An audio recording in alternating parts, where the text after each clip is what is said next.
位家長，你哋好，福智心靈又陪住大家啦。我係阿綠。上集同大家傾過，唔好做困住小朋友潛能嘅玻璃罩。今集就想同大家分享一個發生喺街頭嘅小故事。一個掃垃圾嘅叔叔，點解會比任何人都快樂呢？每日天未光，香港街頭就會出現一對着住反光衣嘅天使。傑叔就係其中一位。佢推住垃圾車，將街上面嘅紙碎、汽水罐通通掃埋一齊。佢仲會好細心咁將可回收嘅鋁罐分類好，送去回收站。等朝早啲人出街嘅時候，見到條街乾乾淨淨，行起上嚟都特別舒服。有一日，阿 wing 返學經過，有一陣垃圾嘅臭味飄過嚟，佢即刻揞住個鼻走開。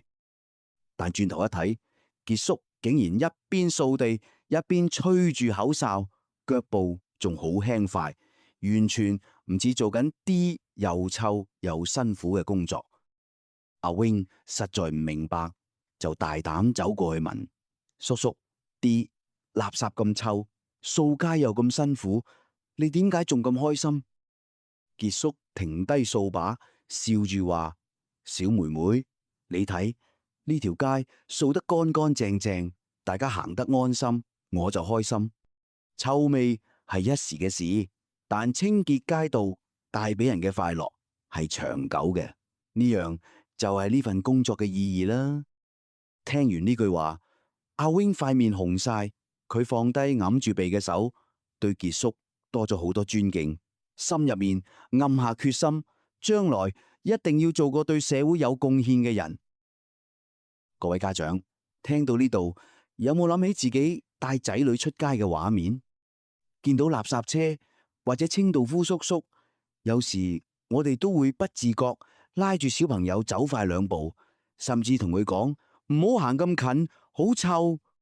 其實我哋呢個小動作可能會讓小朋友覺得呢份工作好低賤，但傑叔嘅故事話我哋知，工作從來無分貴賤，只要能服務他人就值得尊重。就好似得撒洛尼前書5章12至13節講：請求你們尊敬那些在你們中勞苦工作的人，為了他們的工作，你們更應本住愛重視他們。天主創造我哋係要大家透過不同的工作彼此服務。醫生救死扶傷，老師教導知識，而清道夫就守護街道嘅清潔。每份工作都係天主安排嘅服務崗位。試諗一下，如果冇咗傑叔呢班清道夫，香港嘅街道會變成點？垃圾堆積，惡臭熏天，連行街都會變成煎熬。但正因為有佢哋嘅付出，我哋先有舒適嘅生活環境。所以今日阿綠想同大家分享兩個簡單嘅親子小行動，教導小朋友學懂尊重同埋感恩。第一，下次遇到清道夫叔叔阿姨，帶住小朋友主動講一句多謝你辛苦晒。